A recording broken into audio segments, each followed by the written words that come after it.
Assalamualaikum warahmatullahi wabarakatuh. Good morning. I am Sayyid Ismail. Self Sayyid Zarfat Amin. I am Arzan Khan. We are the students of class 3rd semi-English A. We have made our working model, division machine. It helps us to divide things equally and find out how many groups can be made. When we put numbers into the machine, it divides them and gives the correct answer. Let's see it practically. सबसे पहले हम एक sheet लेकर problem box में रखेंगे। हमारा question है 10 divided by 5। हमारा डिविडेंड है 10 और हमारा डिवाइजर है 5। हमारा डिविडेंड है 10, इसीलिए हम डिविडेंड बॉक्स में 10 स्टिक्स सेट करेंगे। हमारा डिवाइजर है 5, हमारा डिवाइजर है 5, इसीलिए हम क्वेश्चन बॉक्स में 5 स्टिक्स के ग्रुप्स बनाएंगे। 1 2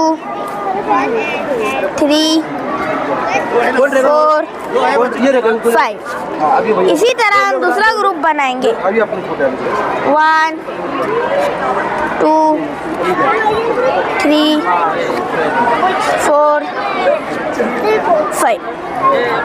क्वेश्चन बॉक्स में 2 ग्रुप्स तैयार हुए, इसीलिए हमारा क्वेश्चन रहेगा 2।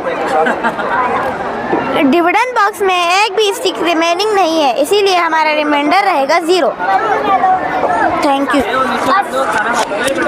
अस्सलामुअलैकुम वरहमतुल्लाहि वबरकातुह। डिवीजन मतलब बराबर तक़सीम करना। ये हमारी रोज़मर्रा ज़िंदगी का एक अहम हिस्सा है। आइए हम इसे चंद मिसालों के ज़रिए समझते हैं। जैसे अगर मेरे पास 9 चॉकलेट है और इन्हें मुझे 3 लोगों में तक़सीम करना है, तो हर एक को 3-3 चॉकलेट मिलेंगी। इसी तरह पैसों की तक़सीम करने के लिए, वक्त को हिस्सों में बांटने के लिए, क्लास में ग्रुप बनाने के लिए, घरेलू फ़राज़ वगैरह में हम डिवीज़न का इस्तेमाल करते हैं। शुक्रिया। Thank you.